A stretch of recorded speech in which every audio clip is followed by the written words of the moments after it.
Okay. Sorry about that. I have to edit some things once we go live because YouTube doesn't let you change that. No big deal. So, you want to make a Morrowind build. I'm clapping like a Valley girl. Uh, if you want to make a YouTube race, if you want to make a Morrowind build, then what you effectively need to do is cohesively build a class using a birth sign, a race, and major and minor skills. Now, there are plenty of videos out there on YouTube like this. So why on earth are you making this, right? But the biggest reason I'm making it is because most people who make videos like this are bad at doing this. As in, they sort of make... Okay, wait, actually. I need to record this. It's been a while since I've done this. So, most people who do this are very bad at actually explaining it. As in, they sort of expect you to also have meta knowledge of the game. And at that point, there's no point in making the video. So, I'm sort of looking at this as if, what would the guide have been that I would have wanted to see when I started playing Morrowind? Because there aren't guides out there that are what I needed to see when I started playing. I'm looking at it a lot more like that than as what's the best in the game. Because the differences are negligible. Dunmer, we're going to sort these by their distinctions. But I did lie.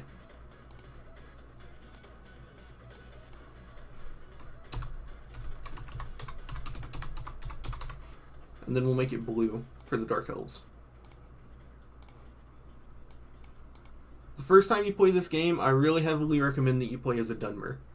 A lot of the people in the game are way more receptive to you if you're a Dunmer. As in, people have different dispositions on you based on race, based on their own race.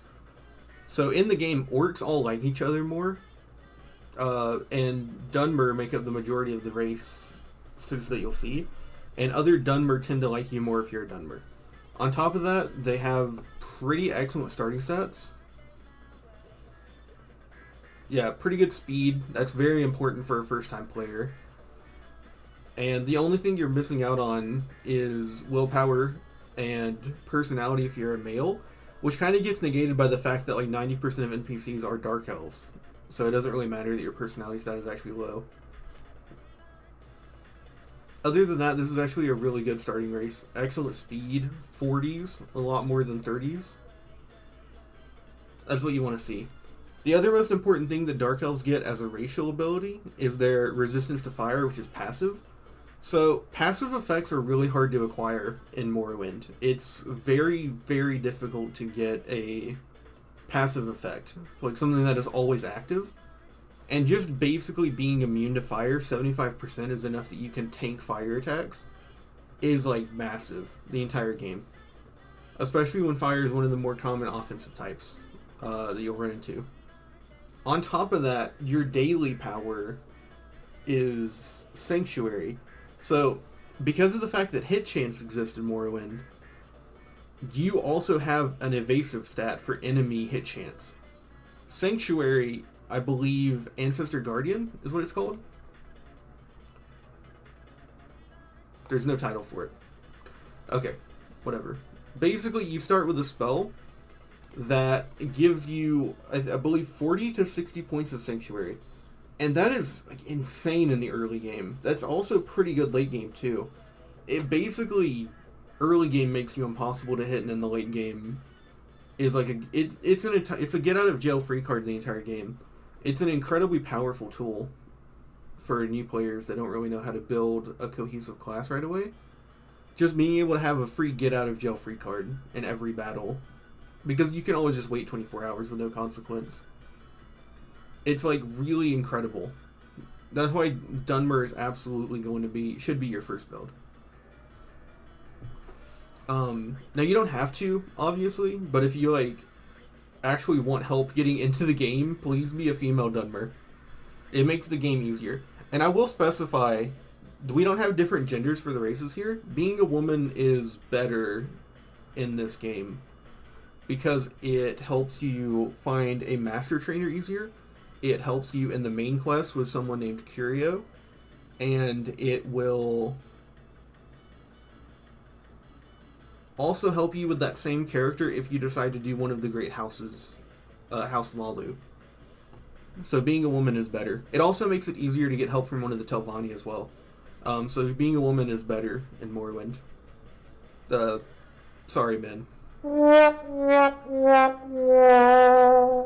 yeah, I can't turn my effects up. Whoopsie. Because I have the music super low. I can change that.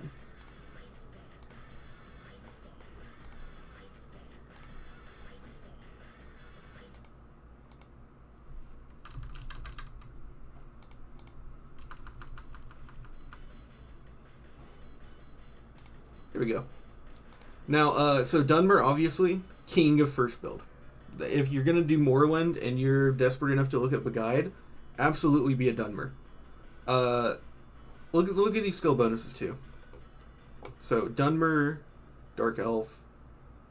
I don't know what these are by picture, so I have to pull up the little thing. Athletics, that'll help you move faster. Very useful for a new player because movement speed is not intuitive in this game. Destruction. Being able to have Destruction also means you can tag Destruction first early on. And Destruction is probably the strongest early game combat stat. Out of all the combat tools you can use, Destruction has the highest early game advantage. Which for a lot of reasons, the early game in Morrowind is what you really want to build for. So being able to have like a 100% success on touch flame spell is pretty powerful in the early game of Morrowind. Then you've got light armor, which is actually very genuinely good to be able to spec immediately into light armor as well. Because you'll be attacked by Dark Brotherhood assassins from level 1. Unless you're playing on the Xbox. So you'll be attacked by Dark Brotherhood assassins, which means that with your natural light armor advantage, if you tag light armor, you'll basically have the second best light armor in the game from level 1. Use your Dunmer ability Sanctuary, and you can beat that Dark Brotherhood assassin. And then from there, your Dunmer has like 100% chance fire spells, can use use the second best light armor in the game with a natural skill bonus. Level 1. Beautiful. That's what we hope to see. Longblade, a very excellent skill. We'll get to that more in the skill section, but for a lot of reasons, I think Longblade is the best melee option in the game. So, on top of the fact that you've already now got an extremely powerful early magic skill, best light armor in the game, a racial ability that lets you beat Dark Brotherhood assassins early on, you've also got the best melee option as a racial bonus. Marksman. I'm not for Marksman myself, but that's what a lot of people like to do. Mysticism, that's your teleportation spells. That's Alm Civi Intervention, that's Divine Intervention, that's Mark, and Recall. Genuinely incredible. Mysticism also has a few other useful applications like Telekinesis, which basically bypasses half of the utility of an entire skill, and it's just one spell in a school. Your teleportation, obviously, is really important because there's no fast travel. So, on top of moving faster on foot because of athletics, you also have a natural advantage towards Mysticism, which is your teleportation fast travel.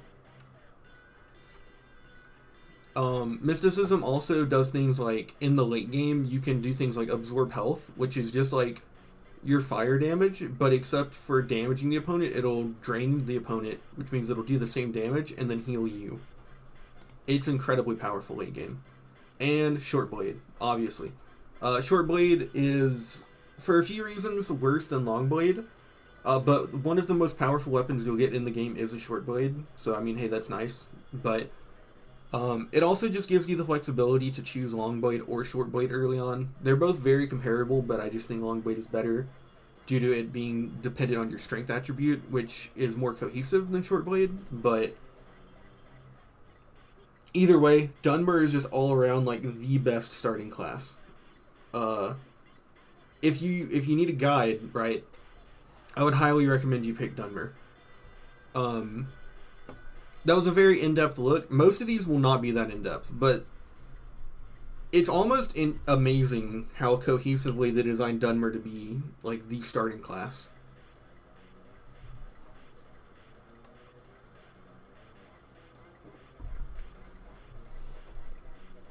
Because it basically gives you an option for every build: magic, stealth because of marksman, and light armor. Combat, you've got multiple warrior type skills, and then 2 different spell types. And then on top of that, your stat spread is amazing, and it leans you towards speed, which is most new people's complaint with the game, me included. So all around, the Dunmer is like a perfect starting class. It's actually very useful on repeat playthroughs too. Like, even on a second or third playthrough where you're going to get more in depth with the game, if you try to use vampirism, this helps negate your fire weakness, which is pretty good. It's the same thing as Skyrim. I'm sure if you're coming here from Skyrim, then you already know Dunmer are useful for resisting their fire, which is very good. Altmer. So Altmer are a definitive magic class, and I think they are definitively the best magic class. Yeah, basically. But for a first time, you might prefer running a Breton. However, Altmer are pretty straightforward, their magic build. Where's High Elf? Yeah, 50 intelligence, 40 willpower, no speed or endurance. Yeah, look at this. Poor strength. What do you expect? You know, it's a mage. And then you have, obviously, literally all magical skills. Then there's the racial penalties. So this is why I don't really think you should probably be a high elf your first run, is because you'll be 50% weak to magic, 50% weak to fire, 25% weak to frost, and 25% weak to shock. This is because magic effects are considered separate from poison, fire, frost, and shock. Those 4 are considered their own destruction type skills, whereas magic would be things like damage or absorb. So, as a high elf, you're very frail. If you've ever played Oblivion, you know what it's like. And in Morrowind, it's the same thing, except your magicka bonus is insane. What is this, 100? That's poison. So it doesn't say it here, but as a high elf, I am fairly certain you literally get double magicka based on your race. I really wish it... Oh, here it is. Magicka multiplier. 1.5, yeah. 1.5 is ridiculous. It is more than double. So, let's say that you cap out at 150. I'm fairly certain this means a high elf caps out at... Or 100? A high elf would cap out at 250. If I understand how it works correctly. Which is obviously very amazing. Now, you can max out your magicka to a degree that any race is overpowered with, but again, the main reason to build is for the early game, and high elves have an extremely good magical early game. They have all their magical things tagged. If you choose a high elf and then tag magical skills for your class, and then also choose specialization magic with intelligence and willpower, you can have almost at 200 magicka with a 100% success rate on all your starting spells, and be able to do some pretty wild spells the moment you get to Balmora. It's like not even spells that are that difficult to find out as a new player. You also resist disease, which isn't worthless in this game. Diseases are actually very common. Now it is only common disease, so it doesn't help with like blight, unfortunately, but still, common diseases are very nice to resist. A disease in this game can, like, cause you to be unable to move due to your encumbrance. Is very valuable. Not to mention that it's just an insane magicka bonus. It means that you can actually dedicate more pieces of your armor to, like, other enchantments than just Fortify Intelligence. Fortify magicka. But the downsides are a little much for a first-time player. Argonians are very hard to classify. They don't really fall into any of these. They're a very mixed build. They specialize in athletics, longblade, medium armor, mysticism, and I'm fairly certain unarmored. Unarmored, spear. Yeah, they have 15 to athletics, which means that for, a new character, and a male Argonian is one of the fastest default characters you can make. Mysticism, alchemy, illusion, which illusion is pretty good. Really, the problem is just that this build won't have a very high combat stat out this gate. Even with the highest spear, an Argonian is just not going to hit that often. So that's kind of a problem in the early game. You can obviously pay for training in your thing, but most new players don't really understand training. And if you only start out with so much endurance of 30, that means your spear training can only go to 30. So you can't actually power level your combat training too much as an Argonian. So Argonians are distinctly weak in combat early on, but they're sort of mixed, like the Dunmer, but towards battle mage instead of jack of all trades. Being a Dunmer or an Argonian doesn't seem to make quests harder. I've done a few quests where people are racist towards Argonians, and they didn't seem to care that I was an Argonian. But the biggest disadvantage of the beast races is that they are unable to wear shoes of any kind, and they also cannot wear fully closed helmets. So that's a good bit of armor, and also enchantments, because some really powerful shoes are boots. So that means that you're giving up the boots of blinding speed, which you may or may not choose to use if you play as an Argonian, which is very unfortunate. However, I don't think they're really more magical. They really are intended to be a spear-using athletics, fast-running build. As opposed to Bretons, who for a first-time user, absolutely incredible. Resist magic, so like you resist absorb, damage attribute, which is very useful to resist that. You have a much easier time resisting the blinding effect on the boots of blinding speed, if you know where that is. Otherwise, it's just useful to resist absorb. You also get a magicka bonus of 0.5, so 100 magicka, you'd have 150. Not as incredible as High Elf by any means, but it's still something. What are your other attributes? When I played a Breton, I didn't look at anything but magic. Yeah, so obviously you start out with best magical attributes, but you have low agility and speed. Endurance and strength. Yeah, they're kind of flimsy at the start, physically. But you start out with good enough destruction to successfully cast. You can have a magical pull from the start of the game. Not to mention that being a Breton allows you to choose the apprentice, and you end up equaling out. You have no weakness. You don't have a resistance, but you also have no weakness. And then you would have the same magic pull as a High Elf at that point, but you wouldn't have all the weaknesses they have. I forgot to mention Argonians are immune to poison, which is kind of useful. It's not worthless, like most people would think.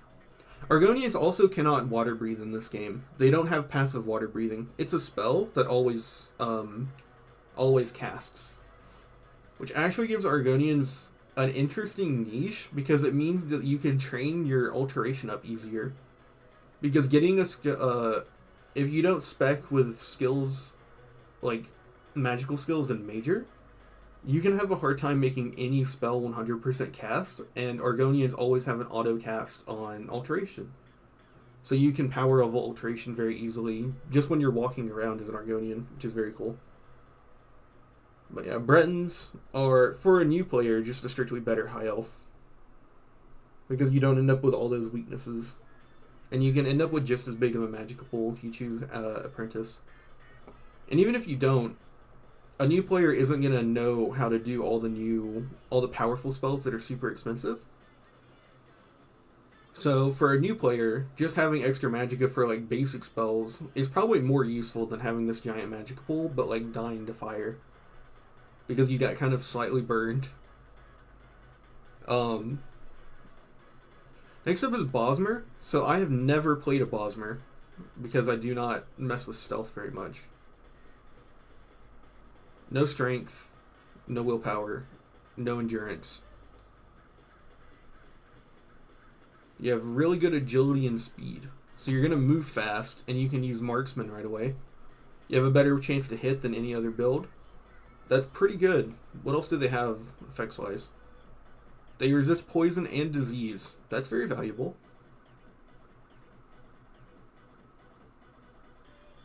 Oh, only males resist poison. That's very bizarre. I don't know why that's gendered, but okay. If you're gonna be a male Bosmer, then you resist disease and poison. Very cool. Oh, that's Redguard. Oh, sorry. Wood Elves just only resist disease. Okay. But yeah, stealth, archery, light armor, alchemy, acrobatics. Exactly what you think. Thief, archer character. Now, stealth is here on the tier list because I would really recommend you not try to do stealth on your first build. It's possible, but it's not at all intuitive, and it's kind of bad. It is distinctly weaker than the other builds, and it takes a while to get comparable, and you have to metagame somewhat decently to, like, stealth. Like, all builds can kind of brute force the early game by training and just using the skill, but stealth skills really are, like, punishing to try and level because they're all, like, illegal, right?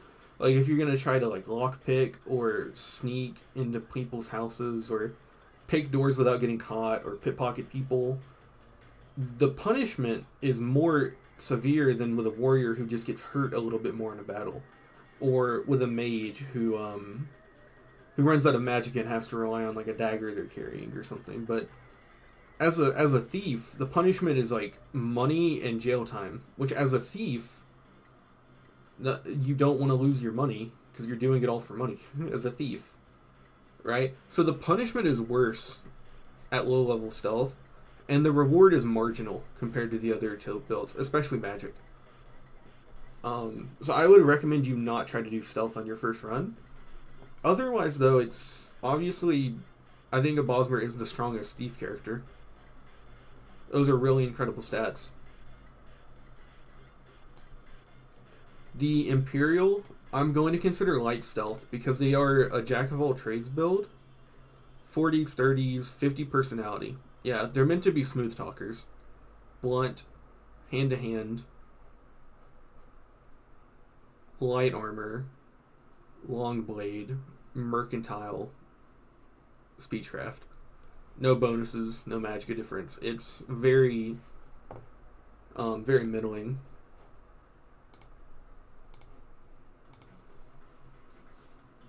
And the best thing that you get as an Imperial is an ability called Voice of the Emperor. I think that's what it's called. Emperor's Voice. It's one or the other. And essentially it just charms people once a day really powerfully. That's obviously a very powerful ability, but it's tacked onto a very otherwise mediocre character. However, seeing as how they're more fit to be warriors that are smooth talkers, I do think for a first time they would be better than a Bosmer for a new time player. They're going to be very much more suited to diplomacy with their high personality, speechcraft skill, and charming ability, which is more useful for a new time player than Bosmer's archery. And you can still spec obviously into light armor and long blade, which is pretty good. That's, like I said with the Dark Elf, that's a very good start in the early game because of how the skills work. Otherwise, though, they're just worse versions of, like, other white people, like the Bretons, or, like, mixed builds like the Dunmer. So otherwise, I would stick away from them. But obviously, if it's your first time and you always play an Imperial because you started with, like, say, Oblivion, Imperials are completely fine. Khajiit, I believe, are the worst stealth build in the game.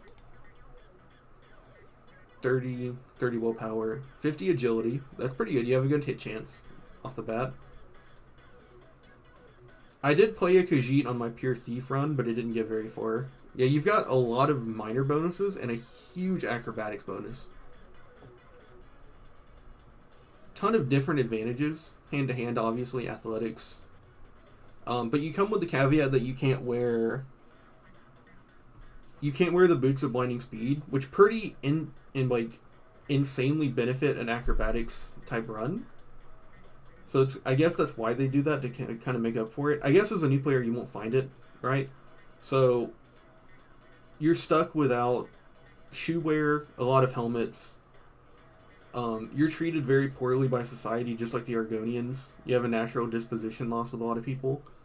I believe just like Argonians, they also have a very low personality. 40. Not great.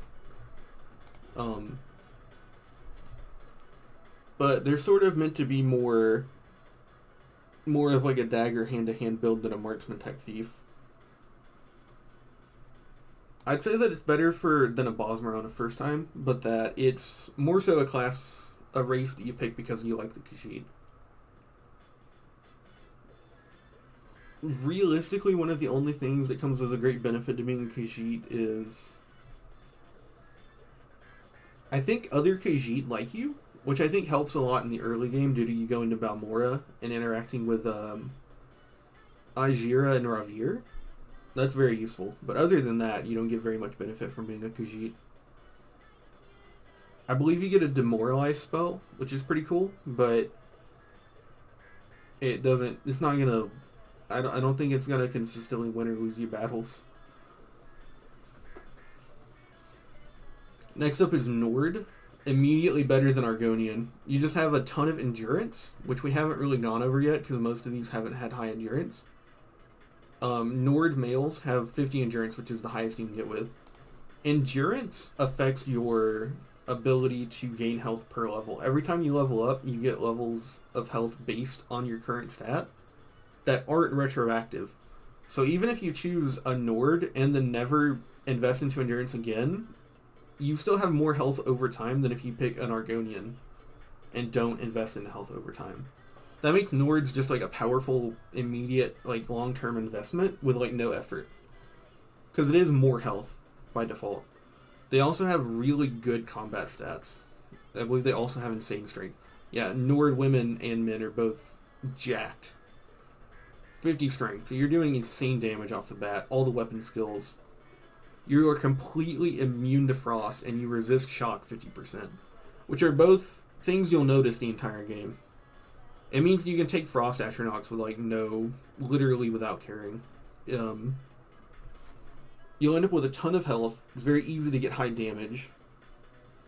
Overall, Nords are a very intuitive class. It feels like a Skyrim character, right? You're just supposed to go in and bash people with weapons. But I still think it's better than like the kind of mixed build that Argonian is doing. Especially for a first-time player. Since for a first-time player, I would again recommend you to do a melee-focused fighter build with Longblade. And you can get away with that very well with an Nord. An Orc, it's better than a Khajiit, but I would say probably worse than a Nord. You get 25% magic resistance, kind of like Breton, but not as good. And again, you have combat skills, Armorer, medium armor, heavy armor, block, and axe. So 45 strength, 50 endurance. So you're, again, a very tanky combat build. However, I would say axe is definitively worse than Longblade. And I think Nords still get a Longblade bonus. Which I wouldn't harp on it too much, but it is your hit chance. So it is pretty bad to be that weak off the bat. You also have Berserker Rage, but Berserker Rage in this game kind of sucks because it tanks your hit chance. So it's not really worth using your racial bonus, your once-a-day power on this one either. Oh, I forgot to mention that. Some of these do have racial powers, like water breathing, a shield spell. Nords get a shield spell as well. They also get a frost attack, which is pretty cool. And then I believe that was the ones I missed. But it wouldn't change their placements. It's so inconsequential I didn't really mention it. Compared to the once a day get out of jail free card that Dunmer has. But just because they have a worse default weapon, I'm going to put them below Nords, but they're much more focused on being tanky due to them having two different types of armor, armorer, and then a block skill. Finally, we have Red Guards, who are without a doubt the best warrior class in the game. They start off with, which one is it? It's 15. 15 long blade. 50 endurance for both men and women, 50 strength for a male, and then 40 agility, so you're neutral, and 40 luck, so they're neutral. They resist disease and poison, which is pretty cool. It's not the biggest thing, but it's still cool. But all of those combined just make them immediately very excellent swordsmen. Obviously, it comes from the lore. You know, Yakudans are like the swordsmen and swordswomen of the world. And it actually feels like it in this game. They're actually incredible. If you start a Red Guard, and then you immediately go buy a longsword from a really trade house, you can have more than a 50% chance to hit from minute one, which is pretty remarkable for a Red Guard. For any character in this game. It's an insane starting bonus. If you choose something like the Warrior or the Lover to increase your hit chance even more, you can hit almost 100% hit chance with a Conjured Longsword. And that's a spell that you get in Balmora, that even normal players can just look at people's spell inventories and see. It's a very cheap spell to buy, and it's a very cheap spell to cast. Red Guards that start off with Conjuration are like the strongest starting class in the game. And especially for new players who don't know all the intricacies of like magic, or don't want to do the patience that it takes to do a stealth run, a Red Guard is like the strongest starting class in Melee. They don't have the flexibility of also doing a hybrid build like Dunmer do for a first time, which means that you do have to like kind of carefully build a Red Guard to like take advantage of magic early on, but yeah, it's incredibly powerful. Stronger than Dunmer Longblade. Strongest start in the game for melee combat. So that's that for races. Then once you choose your race, you come over here to your birth signs. These are in alphabetical order, so starting off, this is Apprentice, which is absolutely the best magical start. Apprentice sign gives you a 1 times magicka multiplier.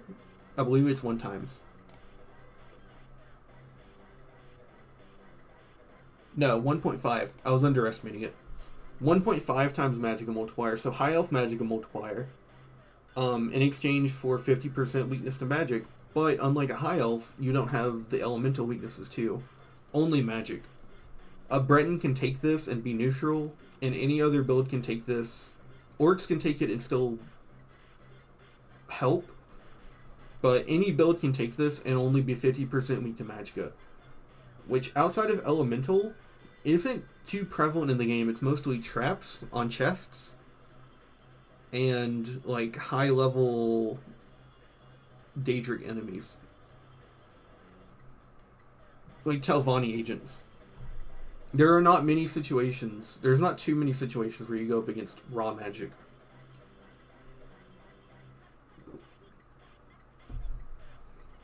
And this is one of those situations where this video is trying to help someone that's never played before. I would still recommend that you use some other birth signs, but we get into the Atronach, which is 2 times intelligence bonus, so again a little bit stronger, but you have stunted magicka and spell absorption. So people really love on these videos to just comment and be like, well, Atronach is the best, there's no point to make a tier list.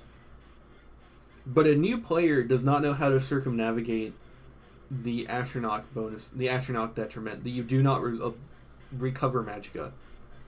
In Morrowind, when you play, magicka does not regenerate over time, but you can regenerate it when you rest, which is the wait function. You hit the wait button. So with Atronach, you don't recover magicka then. And the spell absorption and the higher magicka pool are definitely powerful, but a new player will not know how to get around that. It will ruin the game for them if they wanted to use magic. And that's why I really hate it on these other types of videos where people are like, well, the Atronach is just objectively the best. And it's like, sure, but at the same time, no new player and most players do not want to circumnavigate the issue of having 0 magic regeneration. It is so inconvenient. Apprentice is like definitively better for someone new to the game. This would be the Lord, so this would be the Lady. The Lady is a combat skill. It gives you 25 endurance and 25 personality. Like we went over for the races, endurance affects your health gain per level. This means that if you choose something like a Red Guard and then you specialize in endurance, that you could start off with an endurance of 85. It would only take 3 levels to get to 100 endurance, and you would have an insane health gain the entire game. 25 personality is also enough to make... What was the lowest personality we saw? 30, I think, for an orc? It's enough to make an orc neutral. Which, that's pretty powerful. You can pretty much just negate your personality deficit and also get an insane health boost from this one sign. I believe the highest endurance you can get is 85, and the highest personality is also 85. Those can be pretty powerful effects to have from level 1. Being able to just instantly persuade anyone to do anything, assuming you haven't pissed them off, is an incredibly useful ability. The health gain is obviously really good for warriors, and since I would recommend most people be warriors on their first run, this is probably the best birth sign in the game for a new player. The Lady is very powerful. It's kind of hard to tell some of these apart, the constellation pictures, but this is the Lady. 45 personality, 45 endurance. The Lord Stone, I actually don't know what this is supposed to be. It's kind of combat, I guess.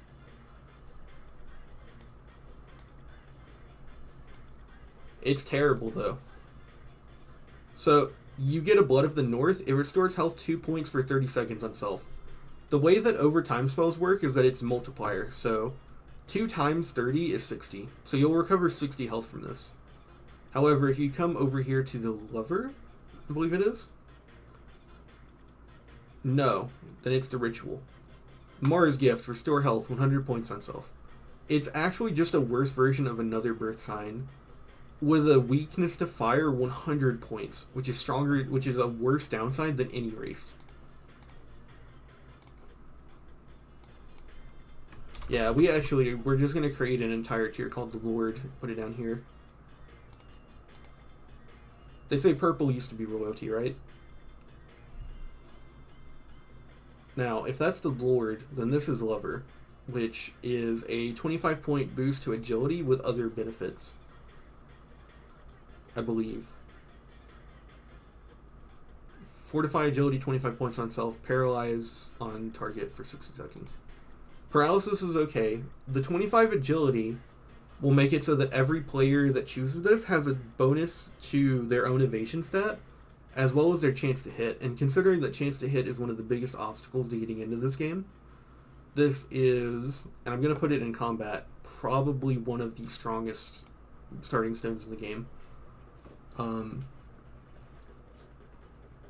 Just being able to hit, if you took this with like a Red Guard that was spec'd into Longblade as a major skill, you would probably hit, and then you conjured a Bound Longsword, you could probably hit 100% chance to hit like in level 1. The math probably isn't there yet. Maybe you're like 80 to 90, but you're very high if you choose this. And that's a very legitimate thing for new players who want to be able to hit. Very self-explanatory, because your agility determines your chance to hit. In a calculation, it's your weapon skill divided by something, plus your agility divided by something, plus your luck divided by something. So having an immediate 25 point boost in that equation is very powerful for new players who complain about hit chance. Let's see, Lover, so this would be the Mage. I think it's better than Atronach for new players. It's a 0.5 times boost to your magicka. Let me make sure I'm getting the number right. Yeah, 0.5. So it's not that great. At 100, you'd get 150. That's not game breaking, but as a new player who doesn't want to deal with Atronach or Apprentice downsides, it's very, very good. Better than Atronach for new players. But even for a new player, I think this is I mean, at 100, it's a 100 times multiplier. Like, it's literally another 100 more than this when you're at max intelligence, which is kind of impossible to ignore. But I do think for a new player, Mage would probably be a little bit better. This is Ritual, which we just went over. It gives you Turn Undead. Okay. And then a free 100-point health heal, which it's hard to hit more than 100 health for a few levels, so this is basically a full heal. That's definitely something. It's not nothing, but yeah, if you want to go for health, I'd honestly think that it'd be better just to choose Lady and then have higher base health instead of a get out of jail free card for like 5 levels and then kind of like something that's okay after that. Whereas this will give you more health to work with for the entire game. And I think even immediately the personality benefit on this outweighs Turn Undead, which is kind of like a meme effect. Serpent is quite bad, if I remember. It's one of those ones they never really got right. Ever. Poison, 3 points for 30 seconds on touch. Damage health, 1 point for 30 seconds on... Yeah. 90 points of poison damage, but you do 30 points of damage to yourself. The wrong character, this is literally impossible to use at the start of the game. And it's very possible to build that character that can't use this if you don't know what you're doing. This is actually almost in the Lord level. But the 90 points of damage at the start of the game is very powerful. So if you build like a tanky health character, like a Red Guard, you could choose this. But it also then, you need to preemptively use it at the start of a battle before you take any damage. Or you have to have like high restoration to like cure the poison on yourself. Is it even a poison effect? No, it's damage health. So it would be a magical effect. So you couldn't cure the poison. Yeah, I honestly just don't know what you're gonna do with this. If this is the Serpent, this is the Shadow. It gives you invisibility for 60 seconds on self. Or is it even worse than that? Yeah, 60 seconds. That's very powerful. This can allow you to complete certain Thieves Guild jobs that you're not supposed to early on. It can allow you to do... You know, if you need to go somewhere and get something, you can just sneak past the person and position yourself just right so that you can do something very quickly with it. But ultimately, it's not Chameleon. It's still very limited by your own natural stealth skills. Because the instant you interact with something, that ability is gone. So you can't cheese the early game with this ability. But you could, for instance, if you're trying to go to like a dangerous corner of the map and you feel like you're not ready to take on something, you could activate this and slip by and then just go to the normal. Like if you're trying to slip past a dangerous area of the map and you fought something that you know you can't beat, you could always activate this and sneak past it. In a game like Morrowind, there's definitely much better solutions to that problem than that, but for a new player, this is pretty legitimate. Steed? I'm actually not sure what build to consider this for. It's a very universal build. But Steed is very powerful. I would probably recommend new players pick Steed, if not Lady. 25 points of speed. Speed is one of the biggest barriers to this game because you move really slowly. And just being able to speed yourself up is incredible. It's so valuable. Like, a new player does not know where to get the Boots of Blinding Speed, so just picking Steed and then tagging Speed means the right character can reach 85 speed off the bat and actually move decently. Still not good, but decently. And that cannot be overstated for a new character. Movement speed is atrocious in this game. To an extent I will not defend. 25 points. Thief is Activary Danger Sense, by far the best of the Thief type abilities in this game. Essentially, it will give you the ability to have 10 points of Sanctuary. We went over that a sort of game-breaking ability the Dunmer gets is 40 to 60 points daily. And this is 10% the entire game. Like, from level 1, that might not sound as good as the 25 points of agility. But you've got to consider that that agility will cap out at 100. This also perseveres once your agility hits 100. This will stack with that and luck, and it's permanent. It's something you'll feel the entire game. It's very valuable. If you want to avoid damage, that's very useful. And I think new players would feel the effects of this. There would be fights that they would win solely because of this ability, which is something that I don't think you can say for Shadow or Serpent. Because I feel like their drawbacks are too severe, whereas I feel like this is a permanent constant effect. And something to sort of mention is that constant effects are very difficult to attain in this game. Even something that has 10 points of Sanctuary on it is like going to cost you like 30 to 40,000 gold. And it's going to need a high enchant value item to use. It's not easy to attain an effect like this. This is the Tower, which I'm going to consider stealth.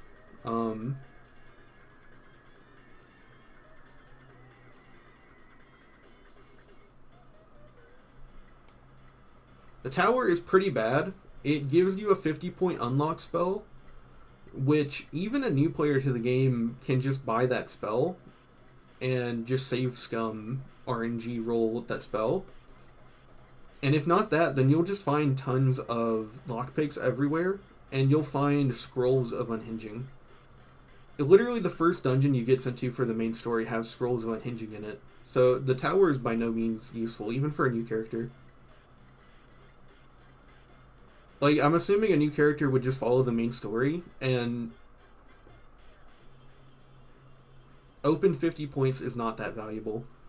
All of the detect spells sound useful, but I believe this is once a day, and things are just not hidden that well. Warrior for combat is like Akaviri Danger Sense, but for your hit chance. It's weaker immediately than the Lover, but in the long term, it's stronger because it'll stack at 100 agility. But I would say for a new character, it's probably better to choose Warrior. No, for a new character, you'd probably want Lover. It's still very valuable, though.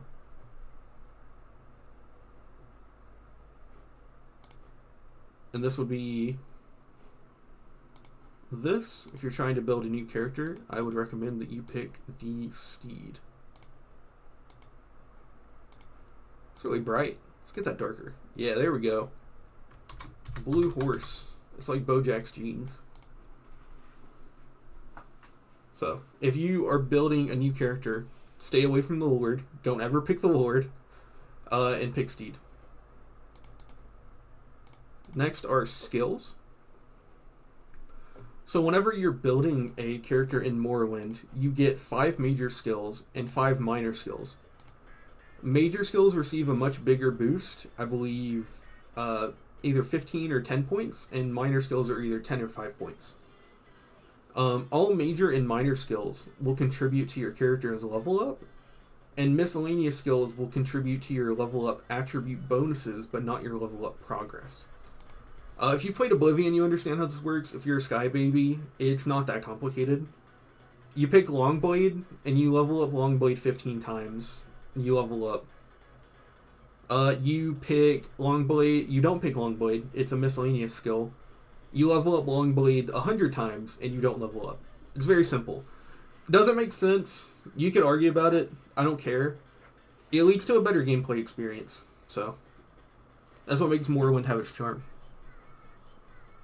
These are your combat skills. So I'm going to stick to imagining you're building your first class, and I'll put 5 major, 5 minor, and then organize miscellaneous worst to best. Best to worst. So for a new character, absolutely pick Longblade. Major skill. If this is your first time building, absolutely. So the reason why is that all of your weapon skills work off of a similar formula. Your blade, axe, blunt, spear, short blade, hand-to-hand, and marksman. I think that's all of them. What even is this? They all work off of a principle that you aim your model at another character, another model, and then from there, what you do is you aim at the model and you hit attack, like in Skyrim, right? And then a calculation is run based off of your weapon skill, your agility, and your luck versus the enemy's agility and luck to determine whether or not you hit the enemy. A lot of races start with a very high long blade. So I believe Nords, Redguard, Dunmer, and I believe even Imperials all start with naturally good long blade. Like I said, a Redguard has like 15 long blade. Choosing it as a major means that you would start off with 50 long blade, which is pretty incredible.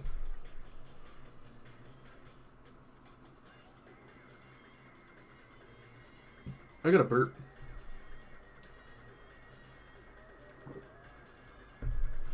I haven't talked continuously in months. I forgot what it's like. But they all do their damage based off of your strength stat. See here? Strength.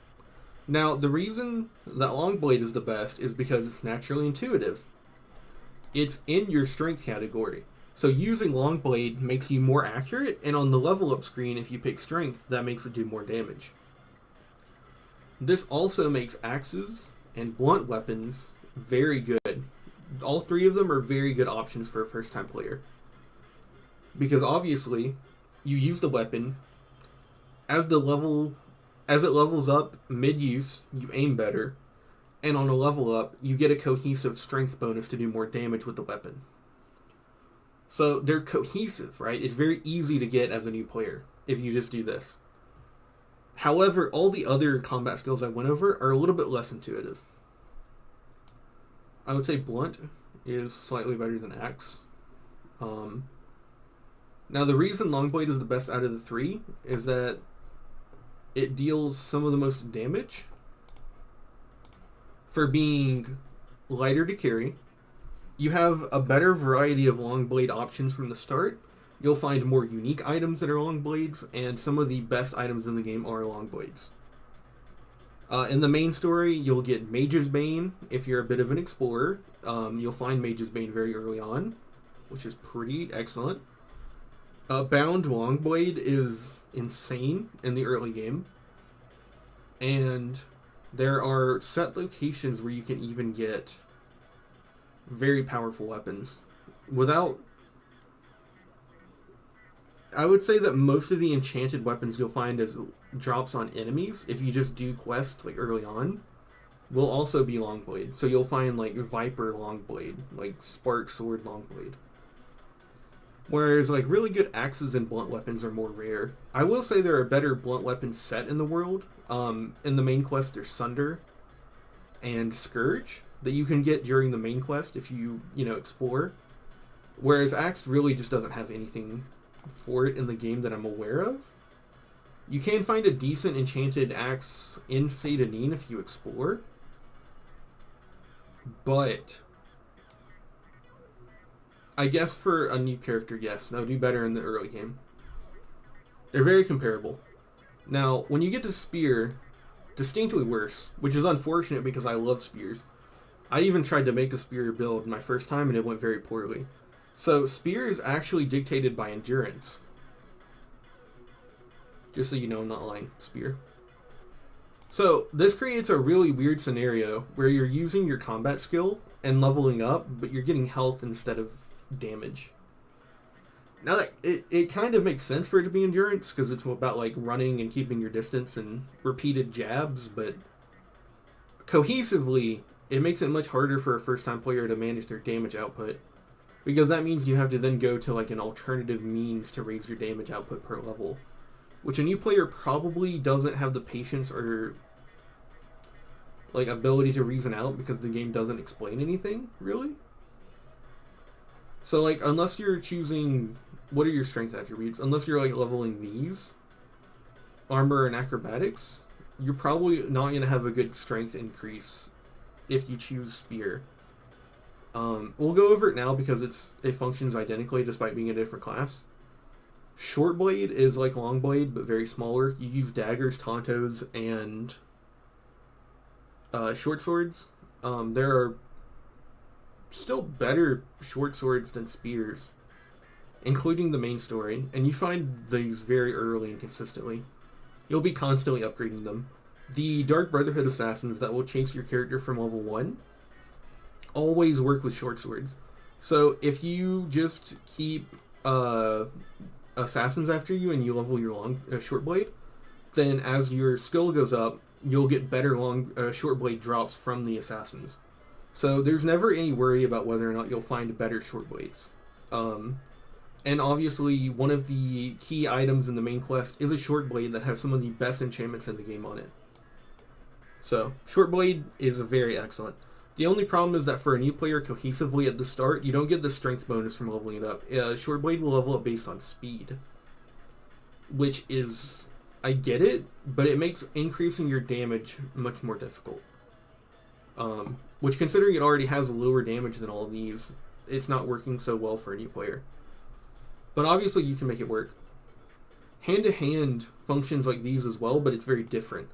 Hand-to-hand will deal fatigue damage like it does in Oblivion, but you can't do health damage until an enemy's fatigue is 0.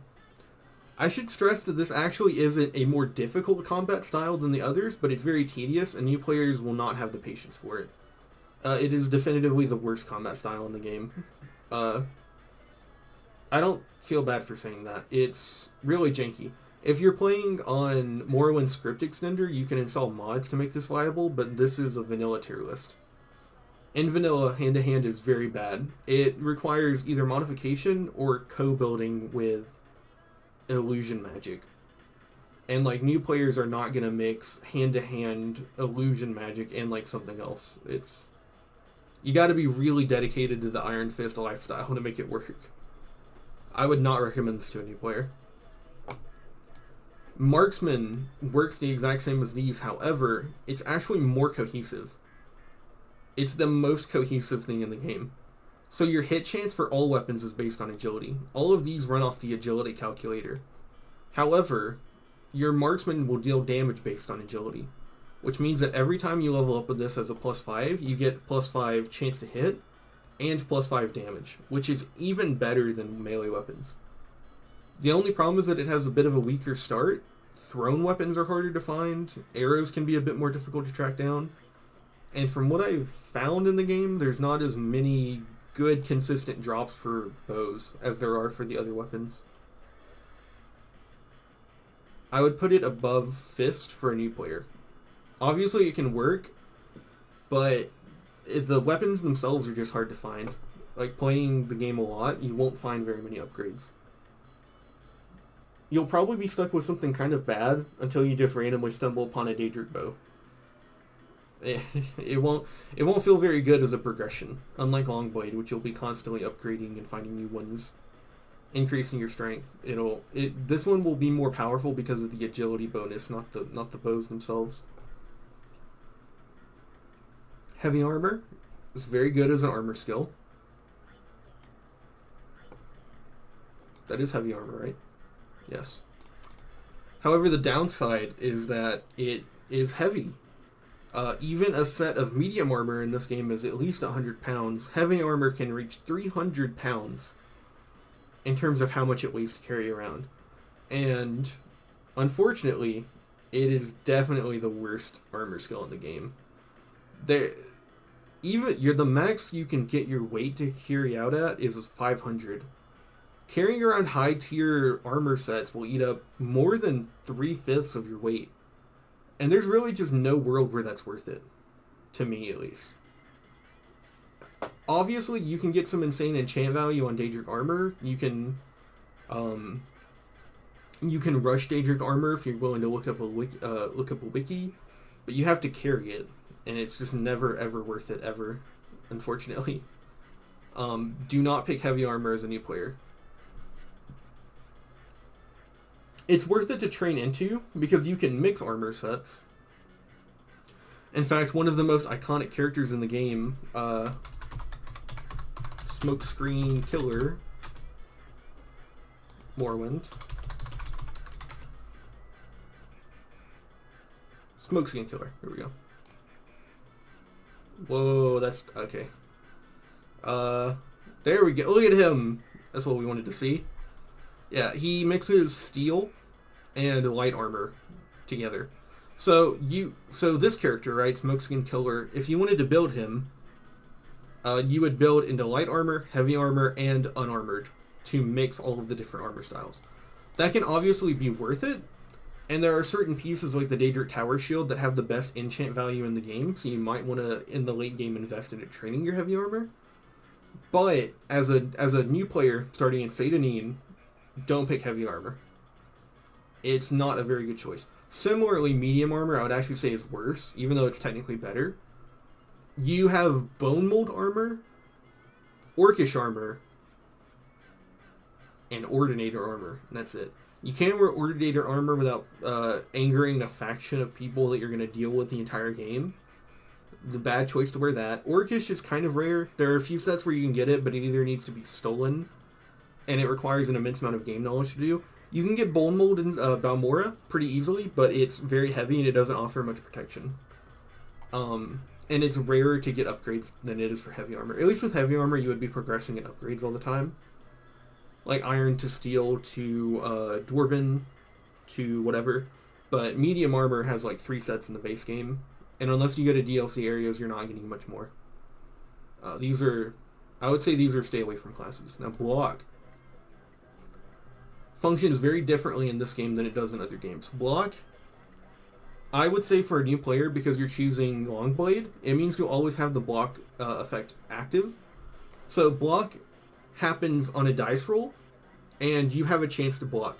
When you do block, you block all damage, and blocking and having a shield equipped passively raises your armor rating. So there's no reason not to use a shield if you're using a one-handed Longblade. And even if you use a two-handed Longblade, it makes you tankier. So shield is an objectively good skill. It's basically just an extra type of armor that takes up a different slot. But you do want to build your shield cohesively, since the armor rating bonus will be dependent on which type of main armor it is. So a glass shield is light armor, so you would want to tag light armor to get the best out of it.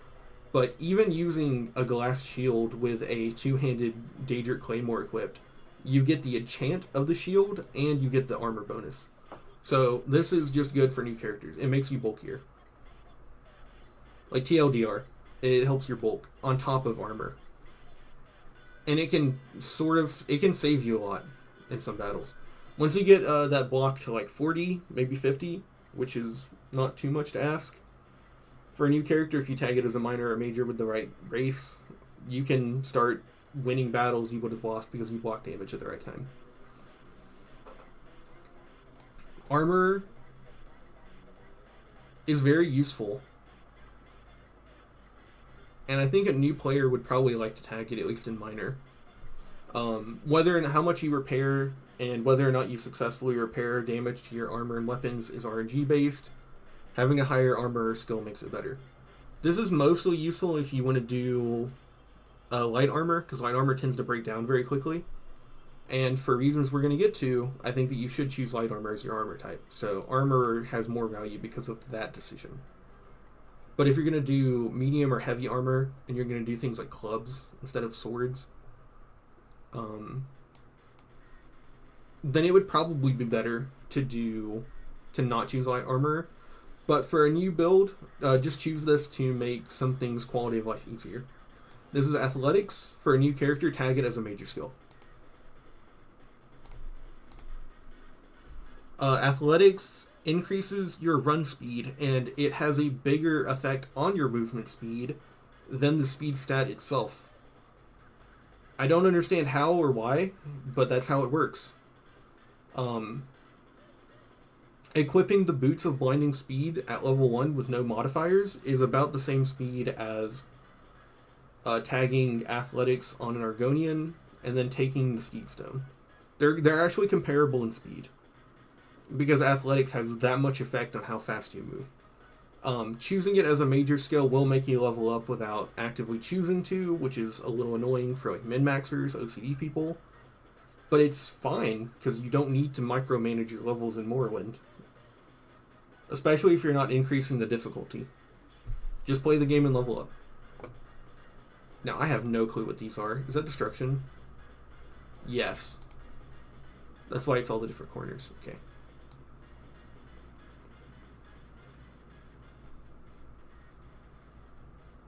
Some people are going to scream at me for this one, but I think no matter what build you're doing, tag destruction, see if it gets you the little spell, and you have almost a 100% chance on touch spell you can cast at the start of the game. It's an incredibly powerful effect to be able to bypass hit chance as early as possible. And destruction is one of the fastest routes to actually get a 100% chance. In Morrowind, when you cast spells, your spell will always hit the opponent if it's cast. So with a blade, you can swing at an opponent and it can miss because of the chance calculation. But the chance calculation on spells is whether or not you cast them. Once you cast them, the effect is guaranteed, which makes it much more valuable early on.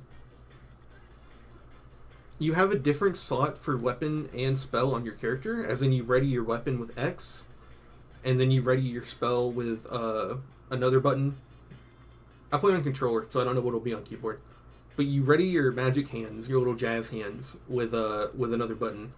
So having two different types of offense isn't like in Skyrim, where you have to constantly fiddle around with it. It's just press another button and then you can use your magic. You can Mr. Peanut, you can stick your hands in the camera, no problem. So destruction is excellent. It's very good to cohesively build with Longblade. And it doesn't conflict. Just use it in the early game for situations where your Longblade gets hurt, like you're fighting an enemy that has evasion up or something. It's excellent. It complements it beautifully. It helps you early on. And if you like how it feels, just spec into it. You can fling fireballs and use a sword. Morrowind allows for that flexibility. Now this one is like the Romani Ranch alien with 3 little puppets on strings. What is that? Conjuration. I think Conjuration is also going to be a certified creamer. You should probably pick Conjuration because it has spells that cost 6 magicka. The lowest magicka you can start out with is 30, by the way. 6 magicka, so you've got 5 tries to get it. And you can summon a bound weapon. Now, the effect of bound weapons, and this is not meta knowledge, this is available to you as soon as you reach Balmora, which is literally where you're told to go in the first 5 minutes of the game. And those bound weapons have stats equal to Daedric, but they also have a constant effect that fortifies your weapon skill. If you summon a bound longsword, you're doing the damage of a Daedric weapon, but with a plus 10 to your longsword skill. So a red guard that starts off with 50 Longblade can summon a Daedric sword, have a Daedric sword, and then boost their Longblade to 60. If they can summon it. It's so jacked to use Conjuration in tandem with weapon skills. I'll move it over here because it's like working with this. And I think that at least tagging it as a minor so that it's a little bit easier to increase is very useful for a build. Now beyond summoning that, you can also summon bound armor, which is it's a bit more niche. But you also get a lot of the bound pieces right away. And bound armor levels up your light armor, which, because we're going to say that you should spec into light armor, it's fine.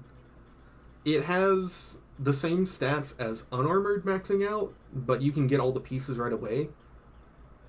I don't know if you should go for bound armor your first run. It's a little weird how it works. Also, if you're an Argonian or Khajiit, rip. I know specifically that the first 2 pieces you get are helmet and boots, so you literally can't use it as an Argonian. I found that out the hard way. But yeah.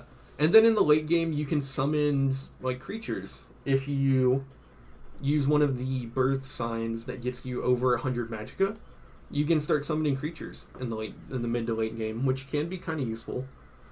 But that's really, like, a high difficulty thing. I don't know if the summoning creatures things is useful for a first run, but hey, you do you. Now, Conjuration is useful to kind of level up because I don't know if we should go over this Golden Saint thing. That's kind of like a meta thing. But just very early on. I mean, hell, even with Spear, right?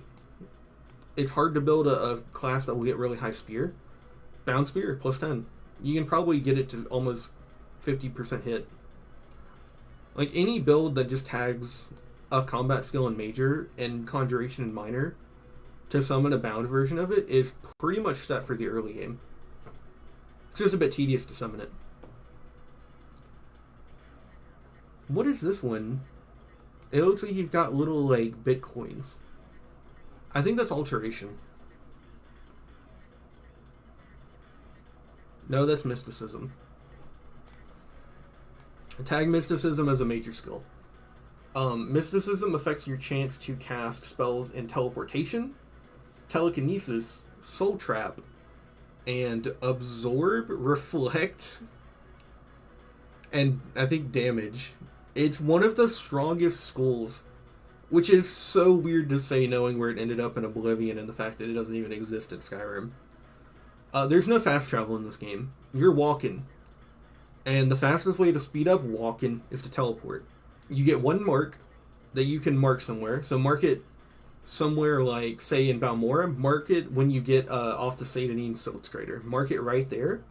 From that spot at the top of the stairs in Balmora, you can go over to Caius' house. You can go left to the Mages Guild and get a teleport there, or you can take the Silkstrider to somewhere that has a boat. You've just solved all your problems. Almsivy and Divine Intervention allow you to navigate the map much faster as you learn where each place is. So say, for instance, you take the Silkstrider to Vivek. One of the first places you'll get sent after Balmora. From the Silkstrider, hit Almsivy Intervention. Boom, you're at the temple, so if you needed to go to St. Olms, it's right there. The teleportation spells are so important. And you only need like 30 to 40, I think, to cast them reliably. So tagging Mysticism as a major skill for a new character, absolutely essential. A lot of your problems with this game will go away as you learn how to use the teleportation spells accurately. And it's not too much to ask. It's, once you get a handle on it, which will only take an hour or two of having the spell, it makes a lot of sense. It's not at all difficult to pick up. I highly recommend you pick Mysticism purely for the teleportation. Other than that, in the late game, when you get really high Mysticism, you can use spells that are better than destruction spells. And Telekinesis pretty much makes half of Security obsolete. Like the default Telekinesis spell. So, pretty cool. Looking good. Gamers, Mysticism. Mystics, looking good, Mystics. It's very powerful. Please take Mysticism. It's like a Buddha? What is that? Restoration. So Restoration is just like it always is. It determines how much you heal. I'm just going to set it here for now. We're not choosing it though. Restoration determines how much you can heal, but in this game that's actually useful because you can also cure poisons, which poisons in this game actually have long durations. They're not like Skyrim where you get hit once and then it's over in 2 seconds and you instantly die. Where it's like, okay, you can actually cure poisons. It's useful. You can cure disease, which you're going to catch a lot of, and you can eventually cure blight disease, which is very powerful. This basically eliminates the need to like use Divine Intervention to go to an altar. It's really strong to have. You can fortify your attributes with it, so like, you know, you want to get a high strength damage, so you pick the right build and whatever. But if you have enough restoration skill, you can temporarily just increase your strength for like 100 points for 10 seconds and one-shot someone. And it's not at all difficult to do. They sell fortify attributes in like, I think the first town, Satanin. And like, you don't need that much restoration to be able to fully cast something like that. You can restore your attributes, which is very useful. If they get damaged by something like Corpus or the Bone Walker, you know, stuff that's in the main story, is very incredibly useful. You can use it to restore fatigue, which is insanely valuable considering that your fatigue drains just by running. So that's actually very genuinely helpful for restoration. I feel like, I don't know if this will end up being a tag skill, but it is doing something these guys aren't. Being able to restore your fatigue is incredible. That's his illusion.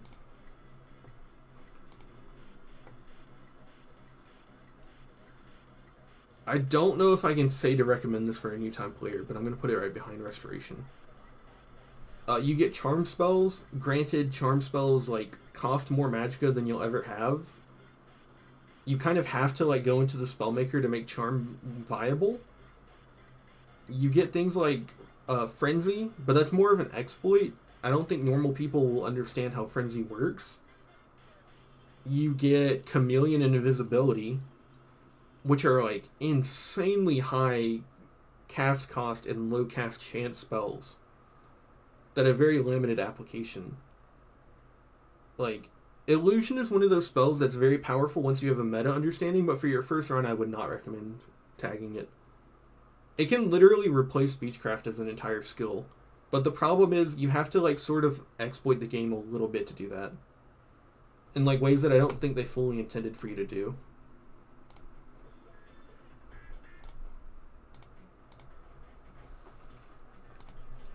There's also the fact that leveling magical skills in this game is kind of like really ridiculously hard.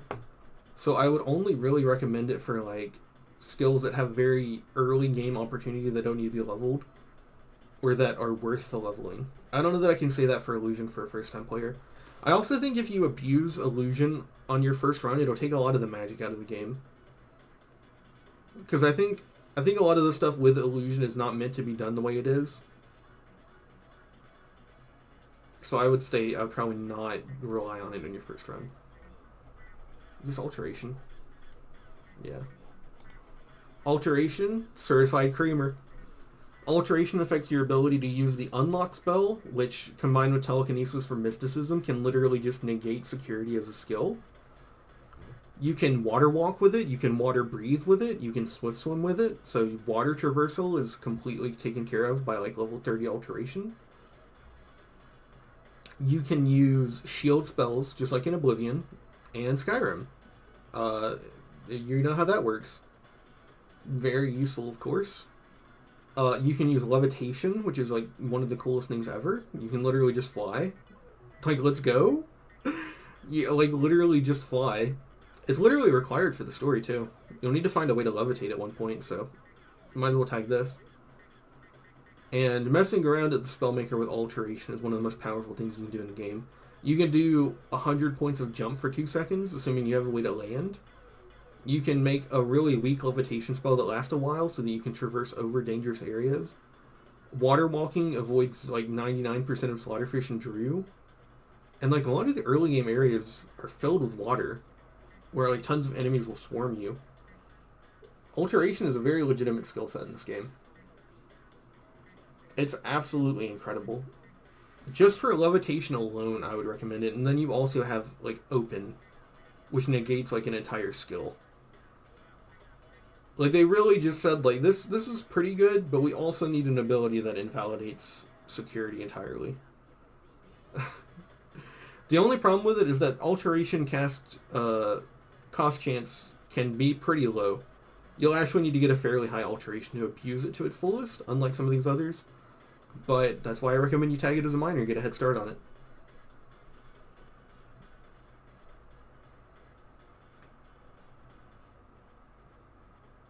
What is that? Unarmored. Unarmored is a meme. So, it's alright. But as a first-time player, please do not choose Unarmored. You'll regret it a little bit. I think in a meta sense, once you know what you're doing, it's better than Heavy Armor. I also think Medium Armor is better than Heavy once you know what you're doing. But for a first-time run, do not pick Unarmored. Unless you're playing an Argonian or a Khajiit, because they will always benefit from Unarmored due to their feet. They have those grippers that they can't put shoes on. And it's very valuable to be able to do that. But yes, Unarmored caps out at 60 armor, I think. At 100 Unarmored. Whereas I think the weakest light armor is like 100 something. So, pretty drastic difference there. I could be wrong on that, but the difference is bad. And it's an exponentially increasing skill. which means that in the early game, you get, like, no armor from this. This is for, like, dedicated mage runs, so maybe after you do your first run, do unarmored. But there's also worth saying, unarmored loses you enchantment slots, and this is not something that's, like, super meta. Like, throughout the course of the game, you'll find tons of really cool, powerful, enchanted armor pieces. And putting them on takes away your unarmored. Unarmored is like a secondary complementary skill in the same way that block is, if you're going to be like a beast race. But otherwise, you can just layer your clothes to where you have clothes, armor, and then a robe. And unarmored would literally never come into play. It's actually, like, bad, like, detrimental, unless you're a beast race. So I cannot recommend unarmored to anyone. On their first run, at least. I know these. This is enchanting. So enchanting is possibly the strongest skill in the game, individually, as it's essentially just all of the magical skills we went over combined into one slot. And, like, even more. Unarmored is fun, though. I don't think a new player would have fun with unarmored. I think a new player would get hit by, like, the first enemy and, like, die in a few hits and get pissed off. Oh, I need chat on screen.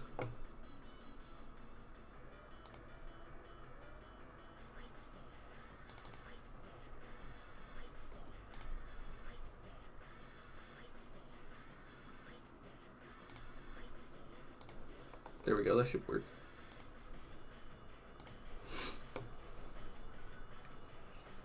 Kwama don't do that much damage, come on. I had my first run. Okay, I got killed by the 2 miners in the egg mine. I think most people would pull their hair out if they chose unarmored on their first build. I will say that once you know what you're doing, unarmored is very cool. So that you can, like, run around without a helmet on and, like, look awesome. Because most helmets in the game kind of look a little goofy. But, and, like, being able to be an Argonian and have your hands out is pretty cool. But, I think for a new player, you probably do not take unarmored. Enchanting, I gotta say this is probably a minor or major skill you should choose. It really depends on whether or not you personally like managing temporary effects. Like, in Skyrim, you can always create a potion that gives you fortify damage for, like, 60 seconds, I think. And then combine that with, like, a spell that fortifies something for so long, like a shield spell. If you love micromanaging little active effects like that are temporary, enchanting is absolutely going to be your skill. But it's not very intuitive at all to try and understand how it works. And trying to actually raise your enchanting skill is nightmarish. It's a skill that you can sort of just ignore until you have the money to pay an enchanter to do it for you. If it's your first run, I would recommend you do that, but it is worth maybe taking as a minor skill, because it'll still affect how quickly enchanted items recharge. And considering that a lot of the most powerful items in the game are cast on strike, which you'll run into those very quickly. You can get one in Saint Denis if you explore. Then enchant still has its own value.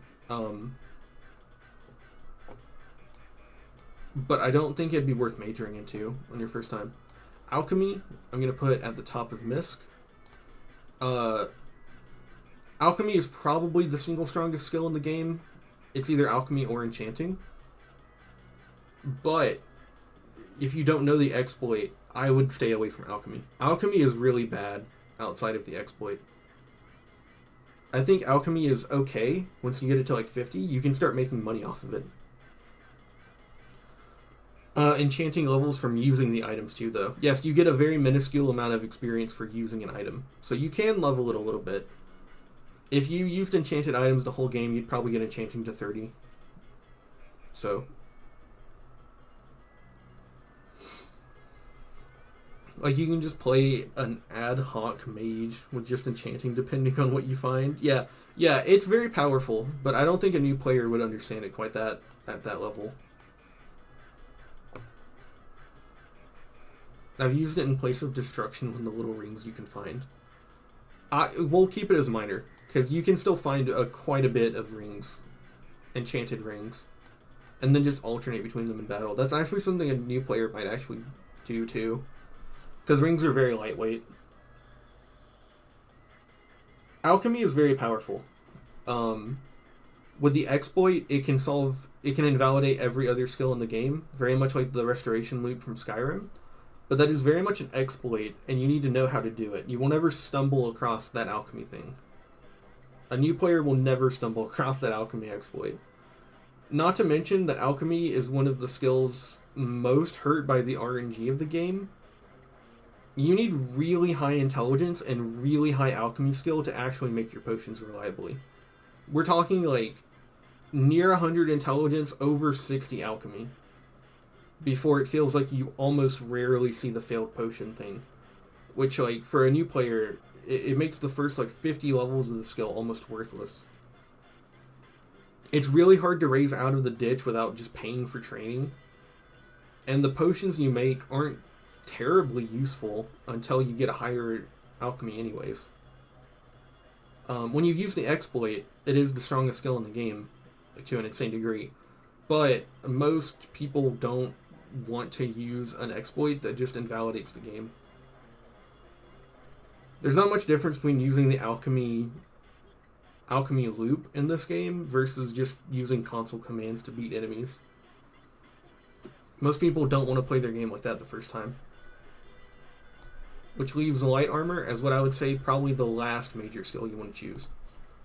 Light armor is distinctly worse than medium and heavy armor for protection, but you'll get the second best light armor in the game from level 1. When you rest, eventually a Dark Brotherhood assassin will come and try to kill you.